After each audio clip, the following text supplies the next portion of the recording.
Assalamualaikum warahmatullahi wabarakatuh. Saudaraku yang dirahmati Allah, pada kesempatan kali ini saya akan membahas mengenai satu pertanyaan yang pernah dikirimkan oleh salah satu jamaah kami dari luar daerah.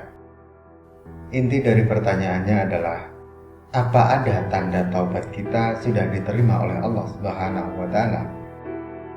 Ada dua hal yang perlu saudaraku ketahui terlebih dulu, yakni syarat sahnya amal taubat kita dan diterimanya amal taubat kita. Untuk yang pertama adalah syarat sah amal taubat. Dalam hal ini kita bisa mengukurnya sendiri karena sifatnya adalah zahir atau terlihat, sehingga bisa menilai apakah amal yang kita kerjakan telah diterima atau tidak. Bagaimana cara menentukan sebuah amal bisa dikatakan bernilai sah? Tentu saja ketika amal tersebut memenuhi semua ketentuannya.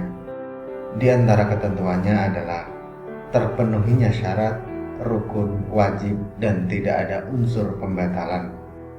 Lalu untuk yang kedua adalah diterimanya amal taubat kita. Yang satu ini tidak ada manusia satupun yang tahu, karena semua kembali kepada Allah. Bahkan para nabi pun tidak mengetahui apakah amalnya diterima atau tidak. Contohnya adalah Nabi Ibrahim alaihissalam. Saat beliau membangun Ka'bah, beliau tidak tahu apakah amalnya akan diterima atau tidak. Sehingga selama beliau membangun Ka'bah, beliau banyak membaca doa, Rabbana taqabbal minna innaka antas sami'ul alim. Ya Rabb kami, terimalah amal kami. Sesungguhnya Engkau zat yang maha mendengar lagi maha mengetahui. Oleh karena itu, terkait masalah diterimanya amal taubat, kita sebagai manusia hanya bisa berharap, memohon kepada Allah agar amal taubat kita diterima. Karena tugas seorang hamba adalah beramal sebaik mungkin dan memastikan amalnya sah. Taubat sendiri termasuk di antara bentuk amal, dan ada 5 syarat taubat yang insya Allah bisa diterima. Yang pertama adalah ikhlas. Artinya, jika seseorang memutuskan untuk bertaubat dari segala perbuatan kemaksiatannya, haruslah karena dorongan dari diri sendiri untuk kembali beribadah kepada Allah. Apabila dengan rasa keterpaksaan atau takut karena adanya ancaman, maka amal taubatnya kemungkinan kecil bisa diterima, karena ada unsur lain yang membuat seseorang melakukan hal tersebut. Lalu syarat yang kedua adalah al-iqla' atau melepaskan. Artinya, seseorang yang ingin benar-benar bertaubat harus berani melepaskan segala perbuatan dosa yang pernah dilakukan, melepaskan segala bentuk apapun yang mengingatkan tentang perbuatan dosa yang pernah dikerjakan. Misalnya adalah taubat dari zina. Jika seorang hamba ingin taubat dari perbuatan zina, maka semua yang bisa memicu hal tersebut haruslah ditinggalkan. Salah satu hal yang paling kecil adalah menghilangkan semua kontak dengan pasangan zinanya, sehingga tidak ada lagi hal-hal yang bisa diharapkan dari pasangan zinanya tersebut. Lalu syarat yang ketiga adalah an-nadam atau menyesal. Maksudnya adalah kita haruslah menyesali dan meninggalkan semua perbuatan dosa yang pernah dikerjakan. Karena menyesali saja tidaklah cukup, tanpa adanya tindak lanjut untuk meninggalkan dari perbuatan dosa tersebut.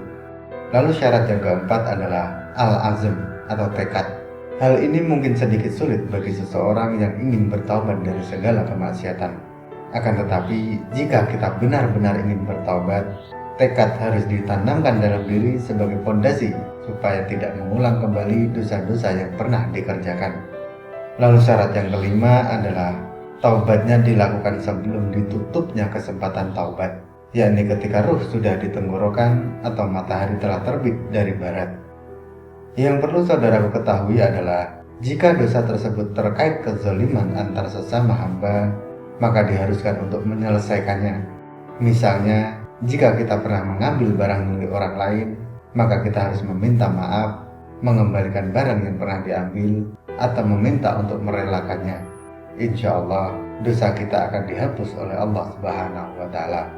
Saat 5 unsur tersebut ada pada seorang hamba yang ingin bertaubat, maka taubatnya bisa dikatakan sah. Apakah taubat kita bisa langsung diterima? Dalam hal ini kita hanya bisa berharap kepada Allah supaya taubat yang kita lakukan bisa diterima. Dan hendaklah selalu mengiringi taubat kita dengan melakukan perbuatan atau beramal soleh. Karena itulah dalam banyak ayat Allah mengajarkan supaya mereka bertaubat, mengiringi taubatnya dengan berbuat islah atau mengadakan perbaikan. Di antara ayat yang berbicara tentang taubat adalah Quran Surah Ali Imran ayat 89. Kecuali orang-orang yang taubat sesudah kafir itu dan mengadakan perbaikan. Karena sesungguhnya Allah Maha Pengampun lagi Maha Penyayang. Yang dimaksud mengadakan perbaikan berarti berbuat baik untuk menghilangkan kejelekan dan kesalahan. Demikian juga dalam Quran Surah An-Nur ayat 5. Allah juga sudah berfirman, kecuali orang-orang yang bertaubat sesudah itu dan memperbaiki dirinya, maka sesungguhnya Allah Maha Pengampun lagi Maha Penyayang. Ciri yang paling bisa diketahui dari seseorang yang telah bertaubat adalah orang tersebut akan semakin dekat dengan syariat agama dan bergaul dengan orang-orang yang mempunyai akhlak kepribadian yang baik. Kita sebagai umat muslim hanya bisa berdoa dan mendoakan supaya saudara kita yang telah hijrah dari perbuatan dosanya bisa diterima dan mendapat ampunan dari Allah Subhanahu wa taala. Amin. Amin ya rabbal alamin. Wallahu a'lam bishawab.